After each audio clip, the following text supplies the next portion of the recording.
everyone, and welcome to our first workshop in our series of Adulting 101. Today is Modern Day Mentorship. Thank you so much for your time. We know everybody has busy schedules, and we're really excited that everybody could make it and took time out of their schedules to get some information. We have an amazing panel today, so I will introduce them in just a moment, and I want to give them as much time as possible, so I'm just going to do a real quick introduction here. I'm Amber Yanilowski, and I am the Events Director for the Tahoe Regional Young Professionals. If you want more information on that, TRYP.org has all the information and membership signups. Tahoe Production House is live streaming via their new Leica software for us today. So cameras in the back. If you know anybody who could not make it today, send them a quick text, send them to TahoeTrip.org. They can actually pay the exact same $5 as you did if you're not a member and watch it live from the comfort of their own home.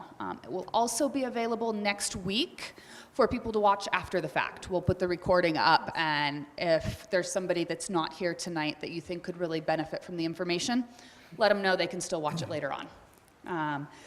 Tahoe Production House is an amazing sponsor of ours. We are very lucky that they were able to make it and share their software with us today. So thank you, Brandy. Thank you, Tim. And thank you to our sponsors, Tahoe Mountain Lab. They are sharing their beautiful building with us today, this great location, and they are huge supporters of the Regional Young Professionals. So thank you to them. As an organization, the Tahoe Regional Young Professionals believes that relationships are important to success. Building relationships in our small community will help the community grow and help your individual success. Mentoring is the development of voluntary, one-on-one relationships between two people for the purpose of personal and professional development. We have an amazing panel, so I am going to dive in. I'm going to pass these around. This just has a little bit of information on mentoring, and it also has the full bios of all of our panelists. I'm going to introduce each one, but just so you have something to write notes on, and so that you know exactly who these amazing people are that have volunteered their time with us today. Right next to me here, I have Brad Jones. Brad's experience includes 25 years with Woolworth Foot Locker in various store levels, multi-store and regional market responsibilities across the country. His corporate positions included VP of Planning and Distribution and VP General Manager of a 130-store division based in Southern California. He moved to South Lake Tahoe in 1997 to enjoy the mountain lifestyle, like many of us have.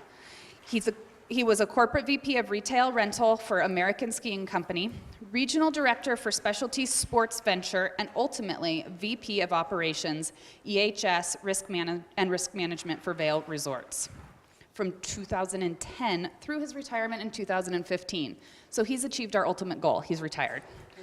After retiring, he joined the Tahoe Tactical Team to share his skills as a business coach and Entrepreneurs Assembly as a mentor. He was recognized as Mentor of the Year for 2016 by the Entrepreneurs Assembly Board of Directors. He also works with several local and regional clients in providing coaching, business development, and process facilitation. Thank you.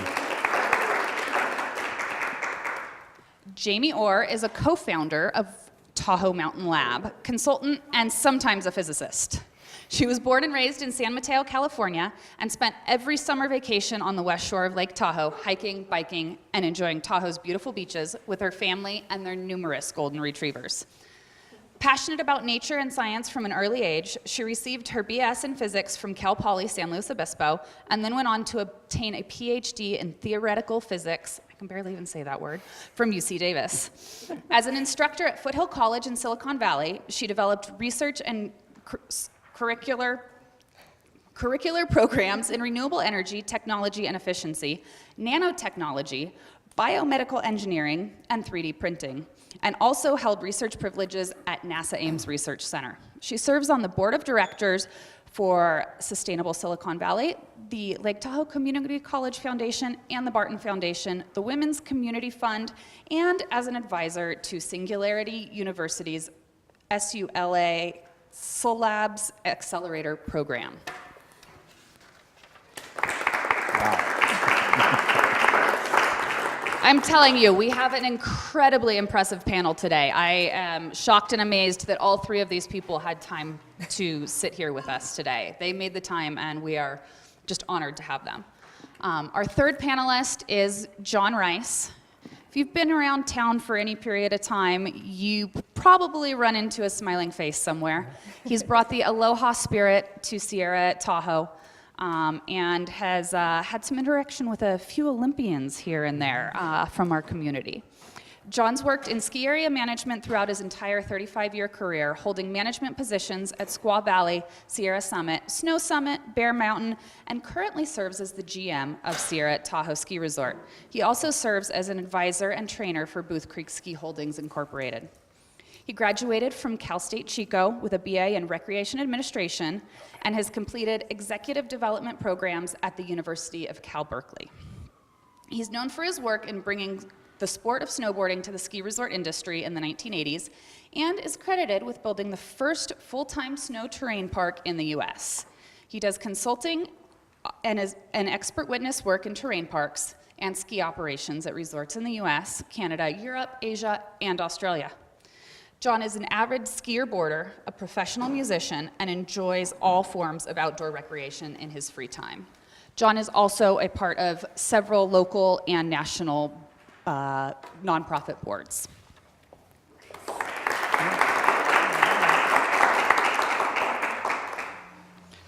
So now that we're through with formalities, let's get on to the questions. Let's talk about the juicy stuff, the nitty-gritty. I would love for each one of our panelists to discuss the few different types of mentoring relationships that you've been involved in, and what made them different. We're aware that there are personal mentoring relationships, business mentoring relationships. Sometimes there's a generation gap, sometimes it's a peer of your own age. What are some of the relationships you've been involved in, Brad? Over my career, which spanned 47 years in the business, I was in various management positions that got me into a position to develop and counsel and coach individuals as well as group settings. So looking at the types of mentoring I've been involved in, it's been one-on-one on a professional basis within the corporate environment.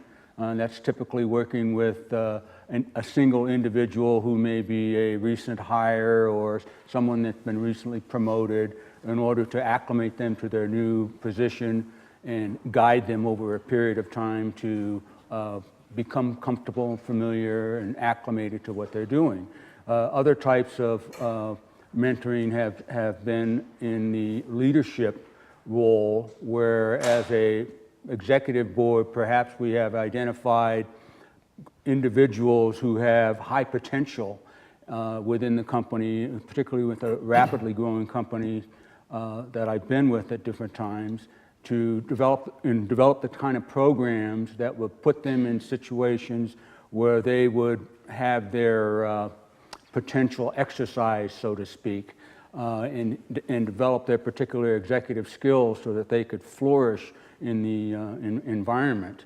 And those were the most fun because it was developing groups of people, so that was oftentimes a project-based type of mentoring to find a solution within a company issue and encourage these people to develop the solution from A to Z. Other types of mentoring that I've been involved in as an executive for most of my career, get involved in a lot of direct supervisory one-on-one types of mentoring. Sometimes that is of a corrective nature. Sometimes that is of a nature where that person wants to be mentored and is looking for a certain type of guidance. And in some cases it's where through my experience and gut instinct, I see someone that might be struggling a little bit or not acclimating and they need a little bit more special attention. And then last one that I can think of off the top of my head is those mentoring situations where someone says, I need help. Thanks, Brad. We can see there's a huge variety of different types of relationships. Jamie, what have you experienced? Sure. So I think one of the nice things is I'm kind of at a point where I'm both still in a position to really leverage people that are my mentors, but also I've started transitioning in the past several years to be a mentor myself. A lot of my past experience has been in the academic setting, where in a college setting, you can be a professor, but you can also then become a mentor to several of your students. And so I think that has been a really easy and nice platform, so that it's not just, I'm not just grading someone's exams, but I've then actually helped them go from where they were in my classroom to graduate school to their first research position, and watching them as they've gone down that path, and that's been really rewarding. And then for me, it's been, again, a lot of research advisors, that type of more formal setting, and then making sure that you're really leveraging it.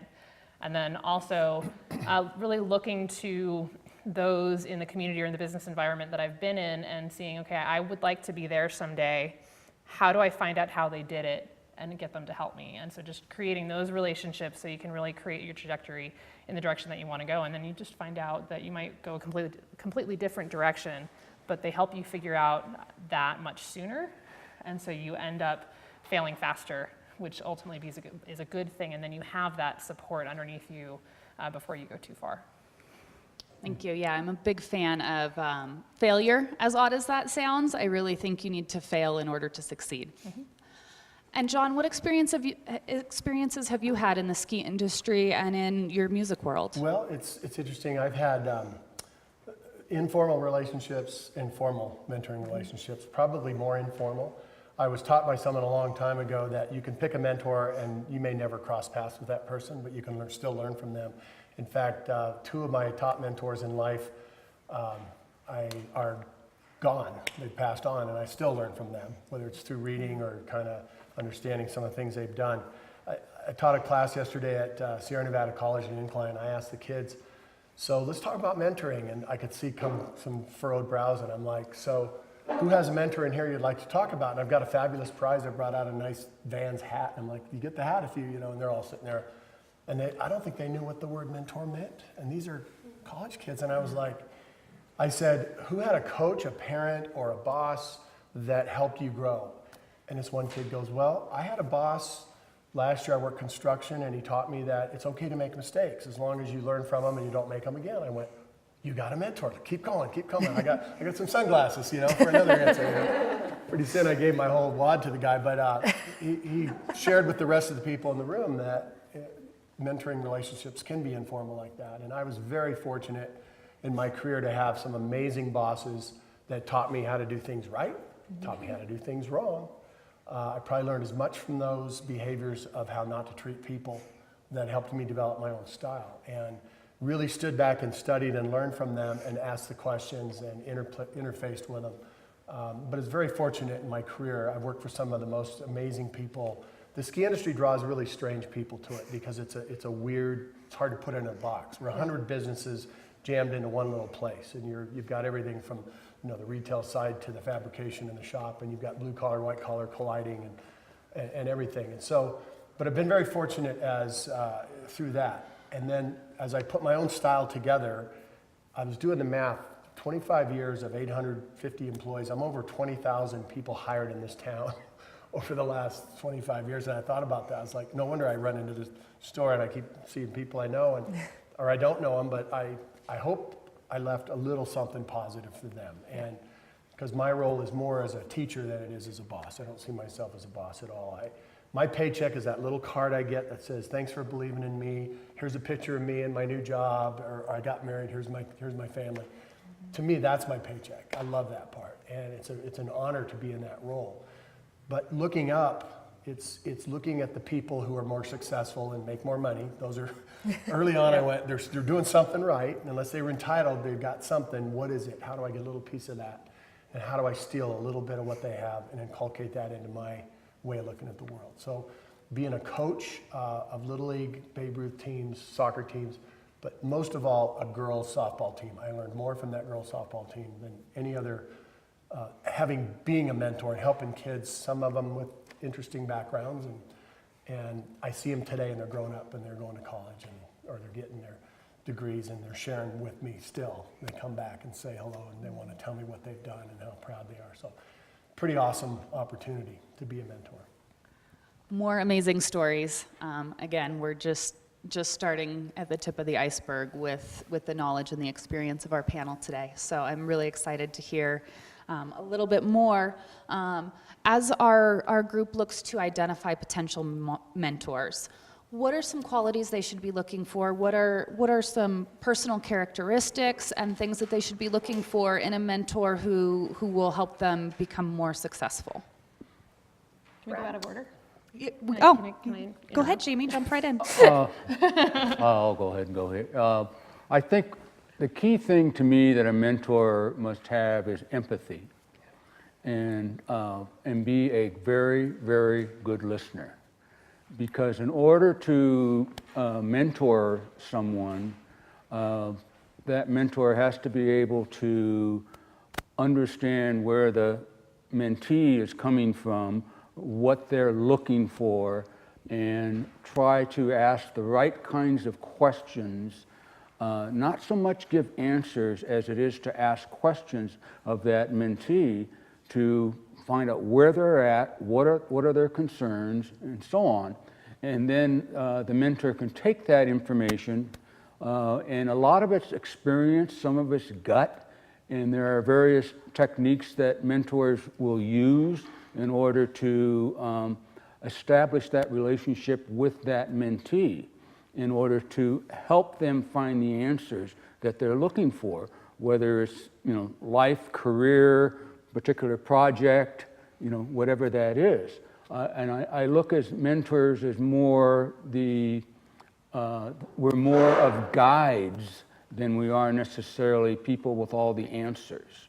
And to John's comment about having good mentors in his life and in his career, I was fortunate to have that as well, with good mentors who took an interest in where I was going with my career, where I was going with my family, what I had in terms of career goals, and giving me the kind of hints and the kind of nudges and the kind of questions to help me find the answers that I was looking for. So if you can find a mentor that is good at listening, is ask the right questions to probe what it is that mentee is looking for, then that's the basis for a very strong relationship in order to get to the solutions that you're looking for. Yeah, and I think that's so important that mentors, their main role isn't to give you the answers. It is to listen and help you discover how to solve your own problems and to give you the confidence to do that.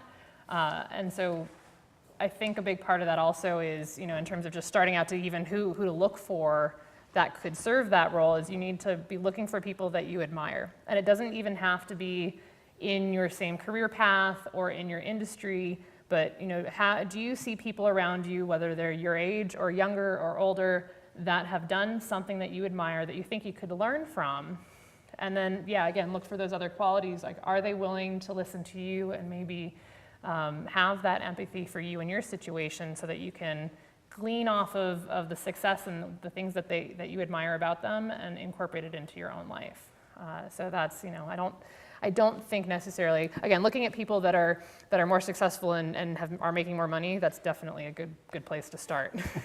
But you can also, there also are some other more subtle roles, and that's where you start finding maybe the more peer-to-peer mentors that might be at the same stage you are, because you can learn from each other as well and serve as mentors back and forth. And so those relationships are really interesting as well. You hit on confidence, and that's something that, hopefully your parents believed in you and said, you can do it, go do it. But when you get that first boss that goes, hey, I've got this important meeting and I want you to go and represent us, and you're like, me? You want me to go and represent? Yeah. And you get all dressed up and you go in. It happened to me at Squaw Valley, and Alex Cushing sent me to a planning committee meeting. I went and bought a new suit. I drove his little Mercedes down to Placer County. I went in there. I had no idea that Squaw had a horrible reputation with the county, had sued them. There were all kinds of environmental problems. And I marched in there in my little suit in the planning commission, and I was asking for a variance on something, and they just laughed. They said, you look very nice, Mr. Rice, in your little suit there, but we have a long-standing relationship with Squaw, and we're not going to grant you variance today, but thank you for representing the new face of Squaw and this and that. And I felt so shamed, but when I got back, I was proud at least that somebody believed I was smart enough perhaps to go represent them in a formal setting like that. And it boosted my confidence like you can't believe. So I thought, where are the opportunities that I'm gonna have to put other people in that? I had another mentor that sent me to a very important meeting that our whole development was hanging on. This was down in Big Bear Lake. Same kind of deal. I was standing up there going, I feel the weight of this whole project and the $2 million we've invested on the front end of the EIR, and I'm standing here and they're asking me tough questions, and I was sweating underneath my shirt, but you know what, when it was done, I went, wow, and my confidence just started going up. And those people that trusted me, believed in me, gave me the confidence, those were the powerful things and those traits that, that I thought if I ever get in that mentor relationship, you don't want to falsely pump somebody up. But just giving them a chance, believing in them, knowing they can do it, you can represent us, you can nail this. I think that's a really good little opportunity. So if that happens to you in your world, somebody wants to help you, even if you don't see it, or there's a weird relationship. They want to help you, and they want the help. And the better you get at doing that, the more you're helping them. So in a mentee relationship, what can you do for them is important, and you have to manage your boss. I didn't learn this till I read that classic Harvard Business Review article in I'm going to date myself, 1985, I think, that the relationship between a boss and a subordinate is not up to the boss to control your morale and to figure everything out and to grow you and all the things that you want. You have to manage your boss. And I was like, how do you do that? And I read this article and I realized there's things you can do. You can understand what their needs are, what their challenges are, where you can add value, and start adding that value and wait for it, and it'll come. They'll start to give you the little, positive strokes that you need, and then your confidence just rises and boom, you're ready to take off. So anyway, got a little sideways there, sorry. That's okay. I think you hit on a really important topic of taking responsibility for your own actions and for your own career path and for what happens to you, and not necessarily letting things happen to you, but making sure that you are taking the actions so that your life's going the way that you want it to. I think that's really important, and confidence and finding someone you admire and having empathy in somebody that listens to you and asks the right questions. Finding a guide, not somebody who's going to tell you what to do or tell you they have to do it their way, but helps you find your own path. So what is your top tip for asking someone to be your mentor? If we're going out and we're trying to find somebody who we admire and are trying to ask them to spend a little extra time with us, do you have any tips on how to ask them in a way that is professional and will help them want to help us? Jamie, do you want to start this one? I think just being really honest, saying and having a goal in mind. And it's not a goal of, I want you to teach me everything so that I can be successful and take your job someday. It needs to be, I'm really working on my new business, or I'm really trying to improve my interview skills, and you're someone that I really admire in that. Can I please buy you a cup of coffee? And keep it short. So I mean, even in terms of asking for the amount of time that don't book a full hour with them. Even say, even a 15-minute quick cup of coffee, I'll come to you. Would that be okay? Brett? One of the key things I think with mentoring and mentee and starting that relationship off is just simply hitchhiking on admiring someone and finding that person that you think might help you. Just simply, can I get some advice? You just simply ask for advice. You would not say, would you be my mentor? No rings. Yeah. You would probably want to say, I've got something I want to knock around with you. Do you have a few minutes? And that works up the ladder and down the ladder too in all sorts of relationships, mentoring environments. And that type of thing can be a very short conversation, but sometimes those conversations that start out with, can I get a little advice from you, end up being a deeper relationship that provides value to the mentee and also gives value to that mentor. And I think as you're looking at mentors or potential mentors, it doesn't have to be someone who's directly doing exactly what you're doing. You know, if you're have a particular career path or educational path or business path, you don't necessarily have to talk to someone in that same business. You know, my advice is to get multiple mentors. You know, ask a lot of people for advice. You know, buy a lot of cups of coffee. You know, and that's how you trial out those relationships, and they can lead to something even better. John? Well, I have, you're right, I have 12 mentors, and I just picked a new one up last week, and he's 90 years old, and I've never met him, but I'm gonna meet him, okay? And I'll tell you why, because I read his book recently. One of my employees said, I bet you'd like this book, and I read it, and I kept dog-earing pages, and I should just buy our new book. I wrecked it. But the parallels of how I see the world and how this gentleman sees the world, and his name is Bruce, I think it's Howell is his last name. I found out he's the richest man in Arizona, which has nothing to do with it, but he owns Discount Tires, and he does that big thing up here every year on the lake. And how he treats his employees and how he sees the world, and I'm just like, there's so much I can learn from this man's life and how he has done his stuff. So I asked my employee who caters that event, would you arrange for me to meet this man? Because I just want to thank him for it, and you bet I want to build a relationship. He's 90 years old. He's got some stuff up here he still can hand down, you know. But I would say one of the strongest things ever said to me by a mentor was, if it is to be, it is up to me. And I wrote that down, and that became my mantra for about 3 years, because I was feeling like I wasn't getting where I wanted to get to in my career. I was up against the wall, and everybody wanted the same thing. And this guy sat with me one time, and he just said, well, what are you waiting for? And I go, well, for somebody to realize how awesome I am, I guess. I don't know, you know, because I'm working hard. I'm doing all the right stuff. And he gave me a couple of pointers, and I didn't even know that was a mentoring relationship at the time. I just looked up to the guy, and I followed him. And one of them was, you know, to try to dress one level above where you're going. Always be that, just a little bit above that. Okay, that was a good one. What else? You know, he gave me 3 or 4 things, and it's like, so it's really up to me, and stop being a victim of, I can't move up because there's too many people in front of me, or the world isn't ready for it, whatever it is. And then just switching gears, one other thing that someone told me a long time ago that is another mantra of mine, and every time I get to talk to a crowd or my family, my kids grew up with this, and they probably hate it, but this guy wrote on my evaluation one time, the only comment on my evaluation when I was 23 years old, just out of college, was adaptability is the key to survival. And I'm like, well, yes.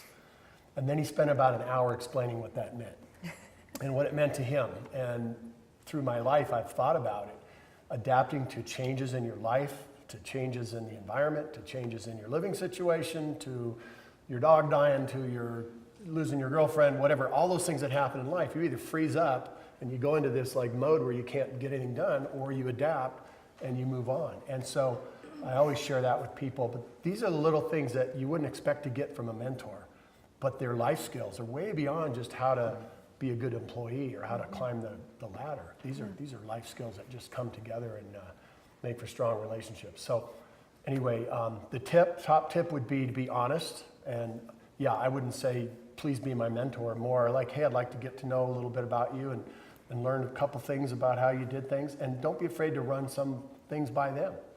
And then the last thing I'll say is, another thing my kids are sick of hearing, but I had, you know, the group study in my house. It was awesome. I always had these kids that kept me thinking young anyway, is that there's a direct relationship between not getting what you want and not asking for it. So if you sit there and hope and just hope and hope, and it doesn't come and you're frustrated, ask. You'd be surprised at how many opportunities in life come when you just step up and ask. So for a mentor, step up and ask what it is you need, what you want, and there's a good chance you might possibly get it. So. Thank you. More great little tidbits, great information, and a good tip from all 3 of them that they said was start small. You know, you don't have to put a ring on that finger right away. Take them to coffee, ask some small questions, ask for advice. and see if the relationship is a fit. You don't have to jump right in. You don't have to jump into the deep end. But taking those small steps can be an easy way to overcome some of that fear of asking somebody to mentor you and just starting the relationship small. So thank you for those tidbits. What would be your top tip for building trust and respect in a new relationship? John, do you want to start? Well, trust is the key to any relationship, and it's a word you hear a lot at Sierra and all of our training. And I'm a big Covey fan. He's one of my mentors, Steve Covey. I actually got to meet him before he passed away. What an amazing guy. And if those of you who don't know who he is, he wrote all the First Things First and the 7 Habits books, and just an incredible human that just saw the world a different way. And you know, trust is the foundation of every relationship, and to build trust, you have to be a trustworthy person to start with. You have to be honest, and you have to be truthful about kind of what your intentions are in the relationship or what you're trying to get out of things. So trust is key, absolutely. That and to build that trust, it's being honest. It's coming at the relationship with willing to give and get. I learn from folks like you. I'm looking more forward to when you guys are asking the questions and we're talking, because that's how I'm going to learn. And you know, that opportunity for you to be honest up front, keep that honesty, builds on that trust, and that relationship gets stronger, because once that's established, you can really broaden that relationship. If you're not sure and somebody's coming at you sideways and you're not sure what they're out for, then you're kind of on guard. So it's just open trust is key. Yeah, and I think that's really huge. A mantra I actually picked up from a mentor that actually largely was responsible for why I moved to Tahoe was, you know, assume positive intent. And so in terms of being open to what other people are going to be able to share with you and being able to give to them, assume that they want to help. So, you know, especially, you know, a lot of people that have had good mentors that have helped them to get to their point in their career, you know, we want to give back. And so assume that we want to give back. And so don't think about it in terms of you're trying to, you know, to suck something out. You know, always look at how you can be giving to the relationship. And sometimes you thinking about, again, how do you add value? So if you're in a corporate situation, how do you add value to your manager, to your boss? Or how do you add value to your community by working on a nonprofit? Those types of giving situations can actually often open up mentoring relationships that you didn't expect. And so if you go looking for mentorship, you don't always find it. But if you are honest and truthful and are trying to make a positive impact, you'll end up surrounding yourself with other people that are doing the same thing.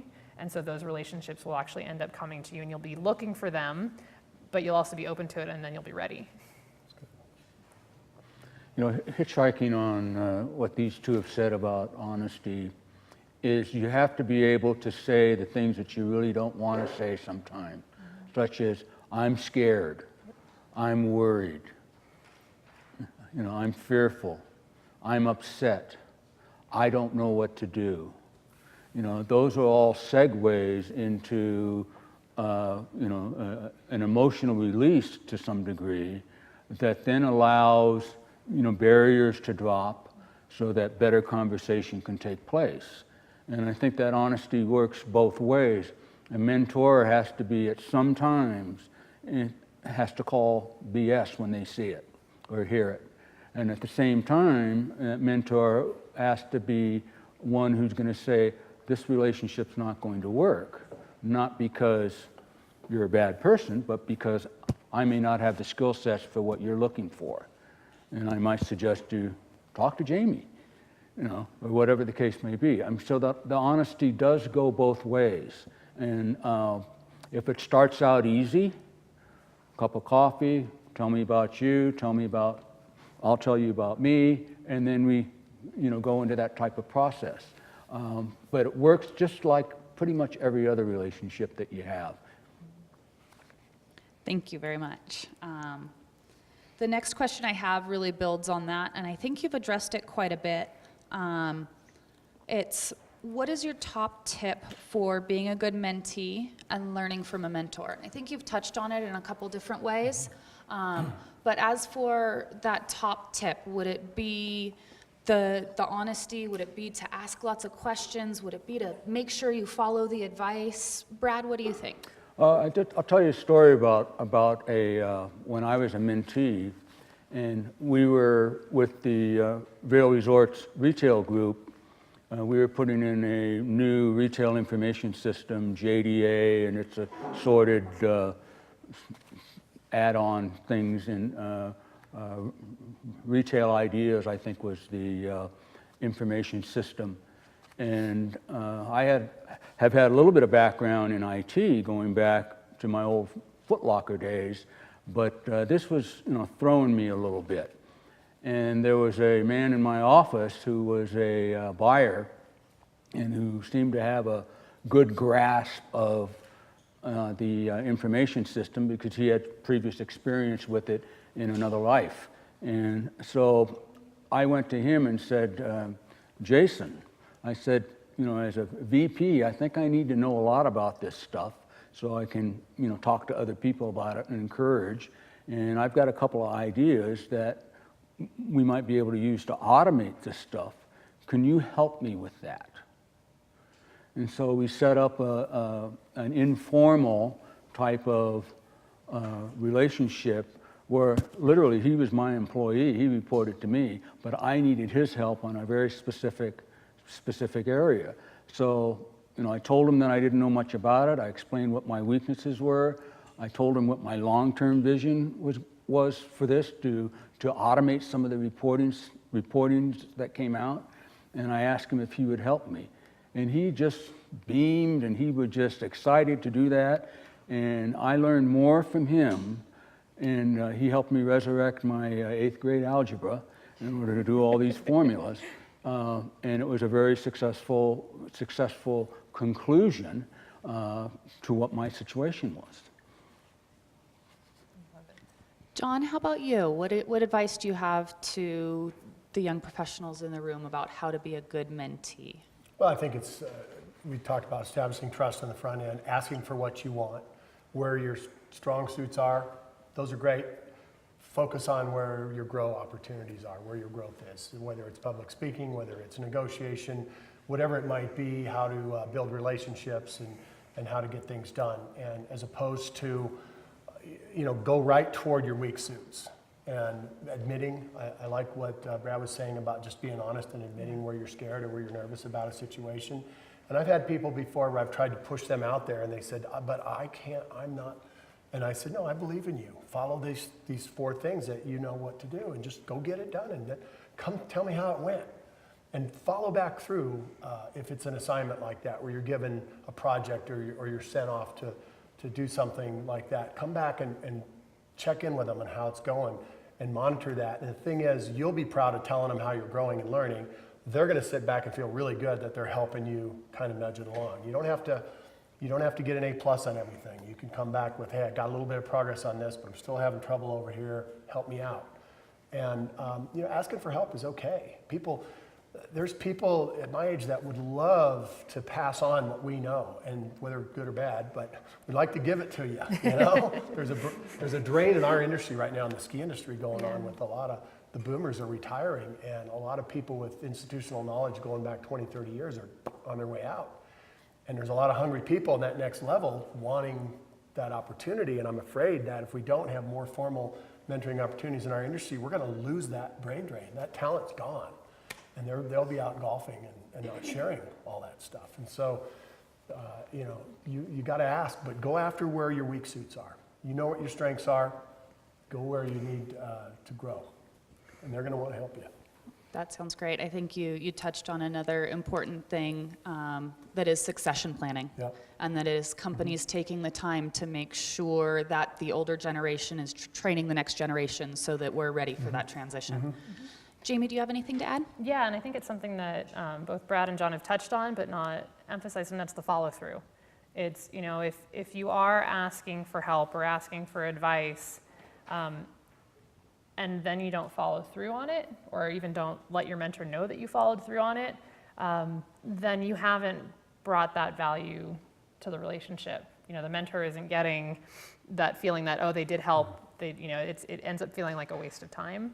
And so the follow through from the mentee is probably the most important thing. It's something that, one of my early Silicon Valley mentors actually commented. He's like, you're one of the few people in the past couple of years that I've tried to mentor that actually follows through and then goes beyond what I ask you to do. So this is why I keep calling you to take you out to coffee, because you did what I asked, and that makes me look really good.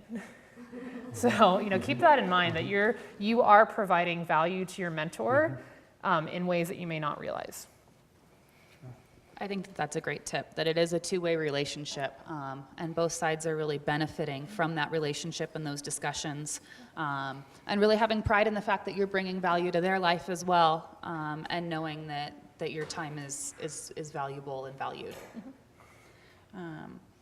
So this one I'm really excited to hear, because I know some personal stories, and I know some of the things that you guys have all done over your time in your industries.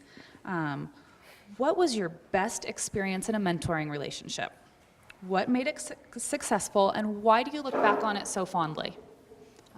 Jamie? Sure. So this is definitely one where I was a mentor, even though I didn't realize it.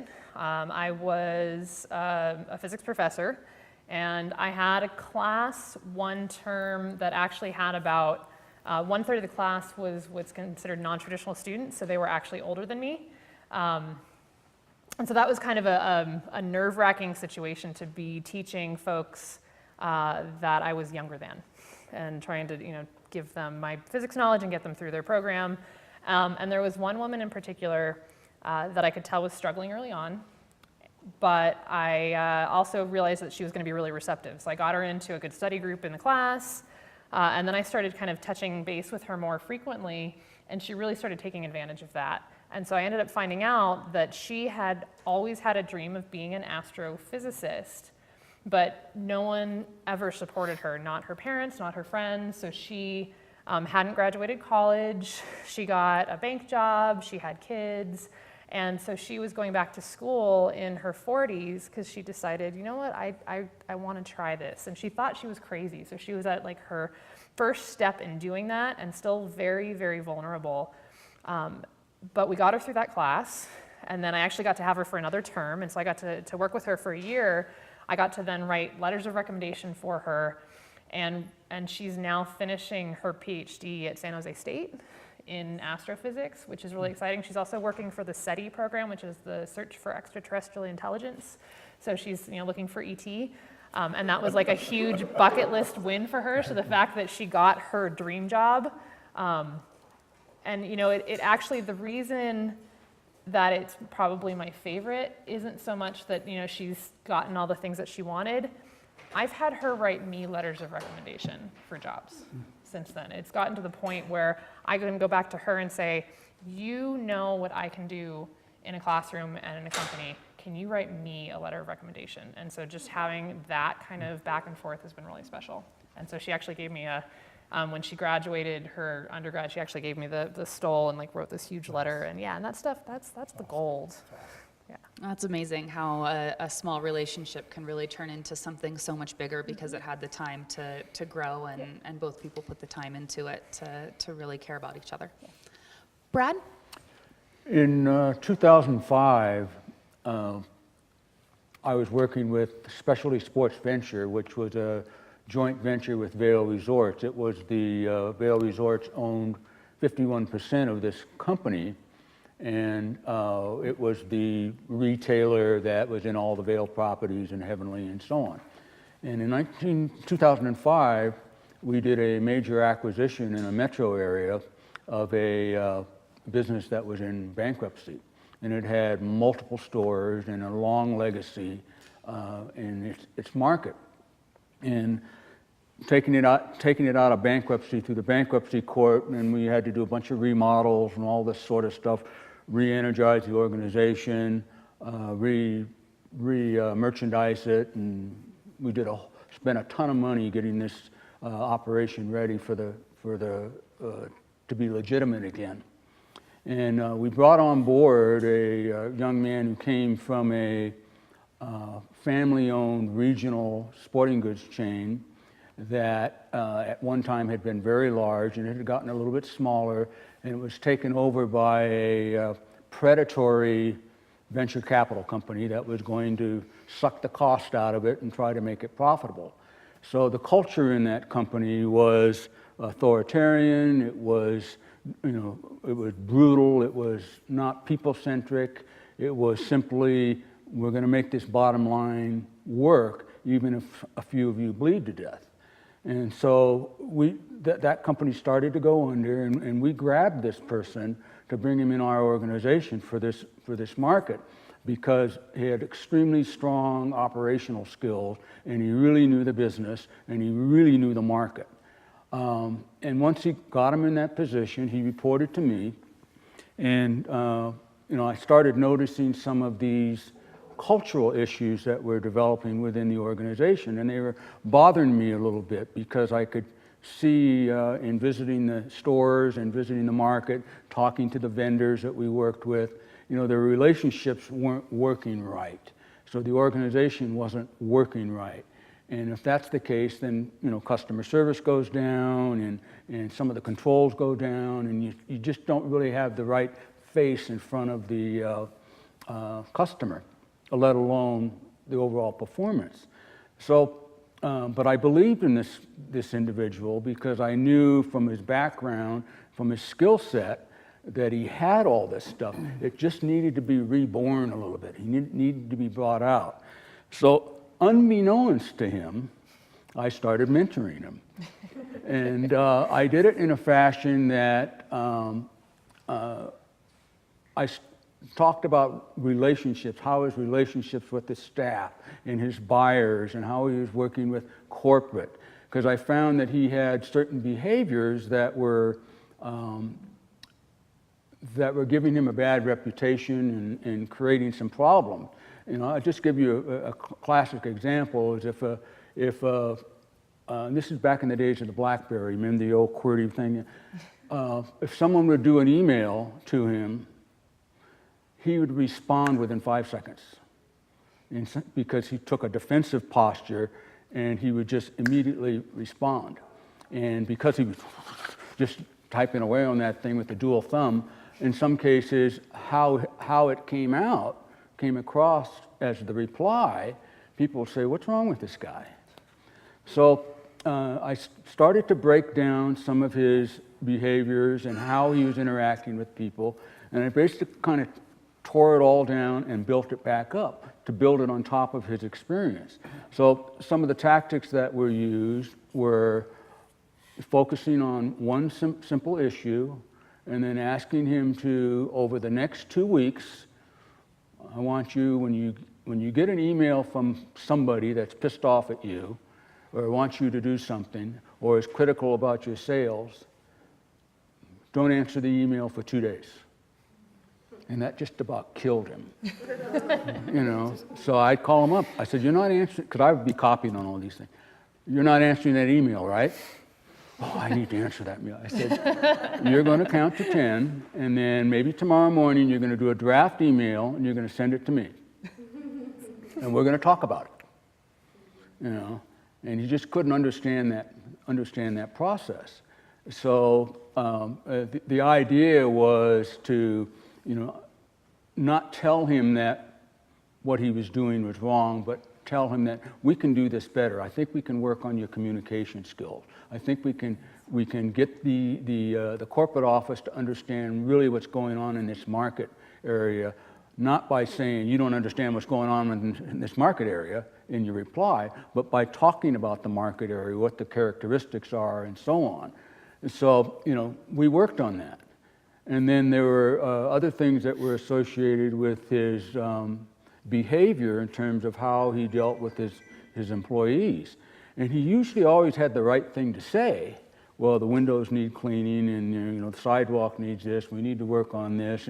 But it's how you do it is sometimes the way you're going to get the best results. And so the mantra I used with him was, slow down in order to move fast. And that was to get him to understand you have these 10 things on your list. Let's do 5 things right rather than 10 things half-assed.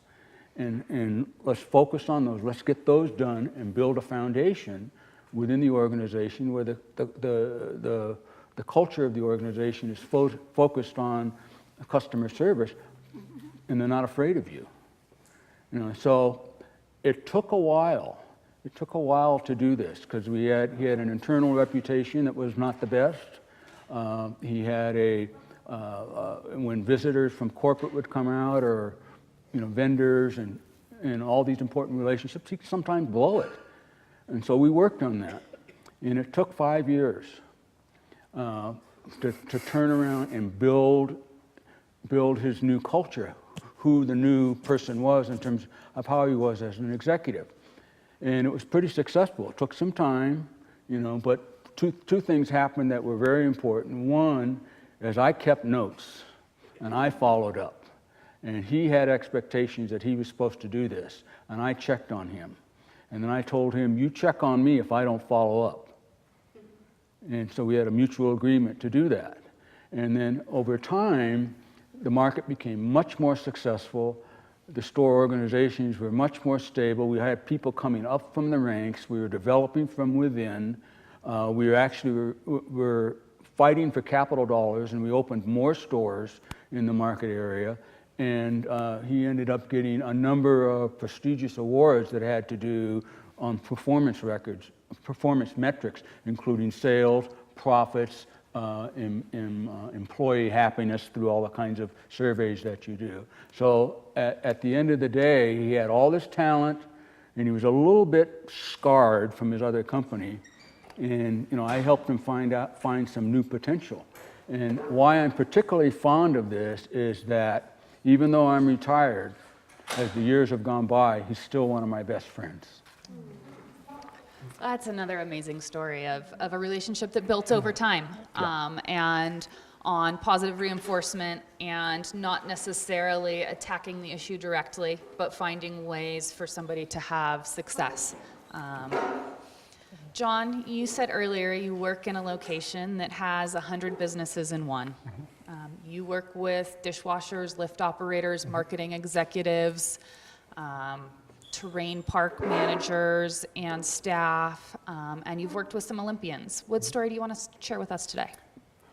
Well, I'd have to say my best experience was there's 5 people that have become GMs that I worked with at one time that worked with me, and I don't know if I taught them the right or the wrong stuff, but all 5 of them at some point in their life have come to me and thanked me for what I showed them, and they said they still use some stuff, and I said, well, you can still call me even if we're competitors because we're all in this together. So, and I learned from them too, so it's a two-way street. The Olympic thing it's kind of lucky years ago when I first got here, 93, the second time here. I was here earlier through college, but I had 2 kids approach me. They were 10 and 11, Travis Ramos, Travis Cabral, 2 little kids who had a dream. They showed me a video they made of themselves in the old school, big VCR in the shoulder thing.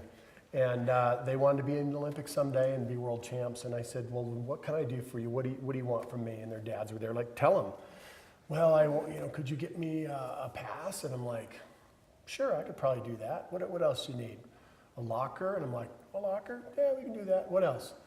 A shovel? I'm like, a shovel? Sure. So they can shovel. They're sure. Well, Travis Cabral went on to be the youngest ever World Cup champion at age 16.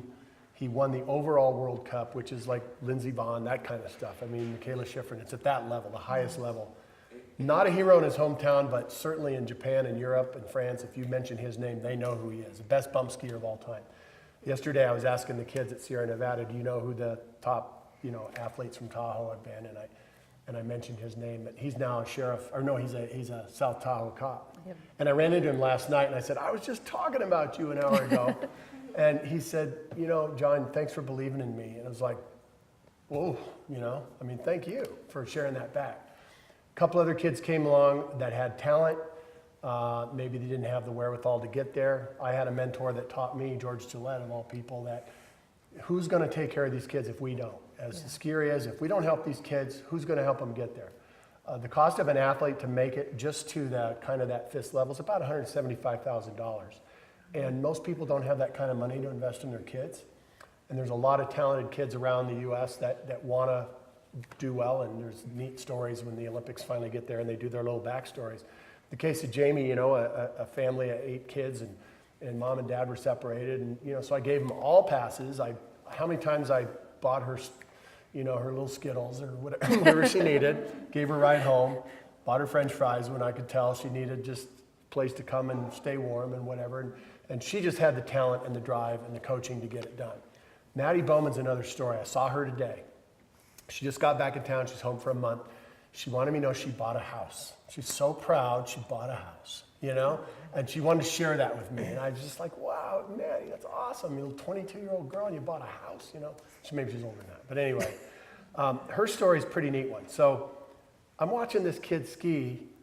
Since she was this big, her mom and dad worked at Sierra. And just like any other kid, little scary brat skiing around, you know, they didn't have a lot of money, whatever. She was in some of the race programs. She raced on, and when she got to high school, on the high school team, and she was a good little alpine racer.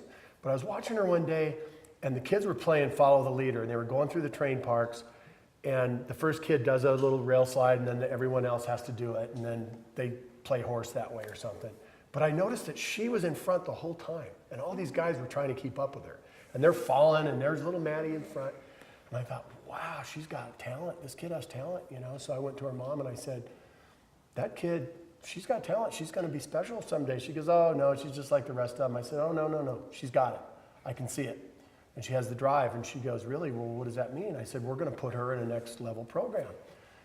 And I remember Maddie like scared, like, I'm just like everybody else. I don't want anything special. And I said, no, I don't want to scare you, but you've got what it takes. And do you want to do something with this? She goes, yeah, I think I do. And I watched her play soccer. I used to go to the kids' soccer games and try to help, you know, participate in the rest of their life. And we were playing Carson or Douglas in one of our rival teams. And this gal knocked her over pretty hard. And poor, you know, Maddie flies. She's little. She's laying on the ground. And I wanted to run out there and grab the other girl. Like, that's like skier. You better not, you know? But I didn't. And she got up and she looked at the ref, and the ref was looking away, and she ran up there and gave that girl a hip check and sent her flying. And I was like, yes, she's got it. She's got the passion. She's got the drive. She's got the competitive spirit. And I had no doubt. So I started calling the U.S. ski team. I said, I've got one for you. I brought you Jamie. I brought, you know, Maddie hadn't quite been there yet. Hannah had already done her thing. And I said, you have to trust that I know talent when I see it. Travis, I've got one for you. And they're like, yeah, no, we know who she is. She's just, you know, she's not there yet. I said, no, she's there.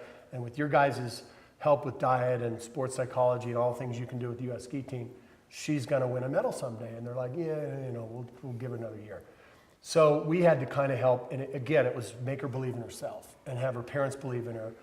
And here she is getting straight A's in school too. So she's a bit of an overachiever, but she needed that confidence and somebody to get the rocks out of her path to be successful. Because a lot of kids, they're talented, they get into that, they either burn out or they run out of resources, they don't have the support. So it took a little bit of support, but it was really cool. I got a neat, I didn't go to Sochi, but I got a tweet from the girls, and it was the 3 of them in those Ralph Lauren sweaters. And it was Hannah, you probably saw it in the paper, and it said, from Russia with love to John, you know? And I was just like, oh, you know? I was like, it's so cool. Here's our little hometown girls. And when we had our little celebration on the deck, and if some of you got to go, it was such a neat moment of feeling like I could help somehow. And this is, you know, big age gap, big difference. It's not a business relationship. But here she is telling me today, I bought a house. Man, I'm achieving in school, in life. You know, here's some of my extended family members, and I took a run with her today, and I was just like, this is why I do what I do. So anyway, that's probably one of the best ones, the freshest.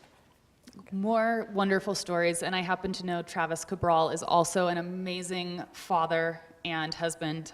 He's got a great family, which just speaks to the mentoring relationship, that it's not always about exactly what the goal is, that those relationships really help build personalities and character traits and the whole person. And it's not just about your next promotion. It's not just about a gold medal. It's about the whole person. And that's pretty amazing. We've heard some great stories today, and we do have a few minutes for some questions from the audience. And I know our panel today really wanted to answer those audience questions and really get some feedback. So I think we have time for probably 2, maybe 3 questions. Does anybody out here have a question? Tiffany?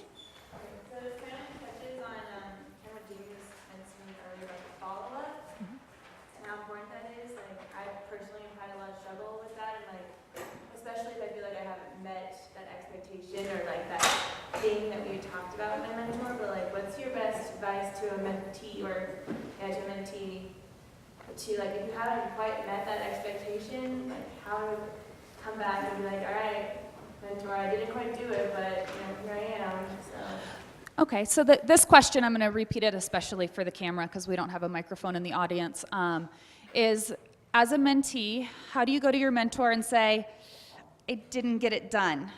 How do you go to them and have that honest relationship?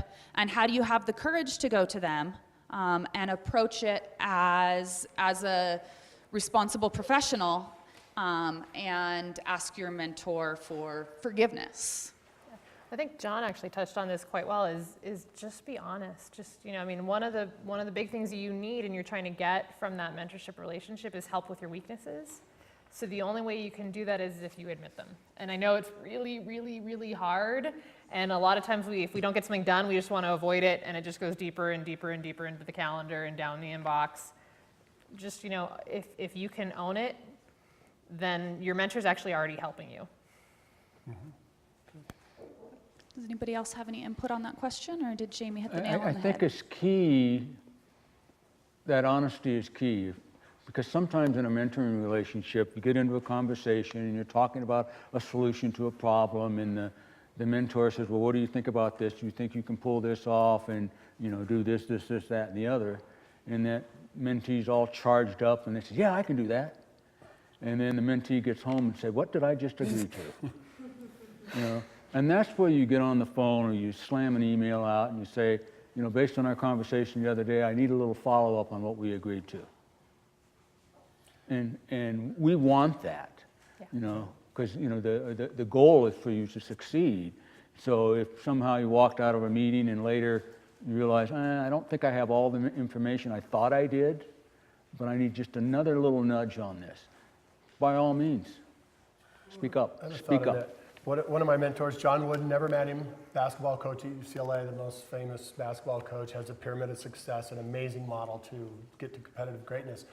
His definition of success is, did you give your best effort to be the best you could be? And to me, that's always been something I've held as a standard for my own kids and teams that I've coached and employees I've had. Isn't did they win the game, but did they give it their best effort? And that's a successful day. That's a good effort. So in that situation, I'd build on what positives did we get. Okay, we didn't get to the end goal, but what did we accomplish? And how can I help come in and help you get to that next step?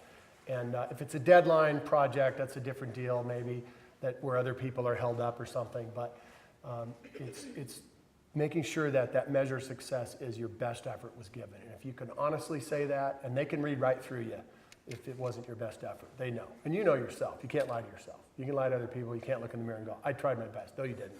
Right? But if you really did and you played your heart out or worked on that project as best you could and you didn't achieve it, it's still a win because you moved forward. So making sure that they are doing everything with integrity, making sure they're giving 100% and being honest again and coming back and asking for more help on how to do it better next time. Are there any more questions? Quick question for John.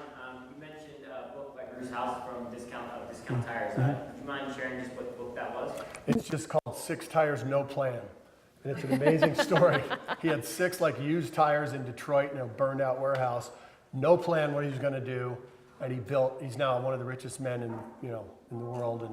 And he has given so much money to different charities. When St. Teresa's closed, he offered him $1 million to reopen it. I mean, that's the kind of guy. His heart is as big as the state of California. But again, I haven't met him yet, but 6 Tires, No Plan. It's not a real captivating book. It's not like a really awesome read. I read it through all the snowmageddon storms when power was out and the flashlight. That's what helped me get through it. But the parallels I saw and how I see the world and about how you treat people and having a people-centric culture and the little things that he does, I'm just like, man, I could do that. It's good stuff.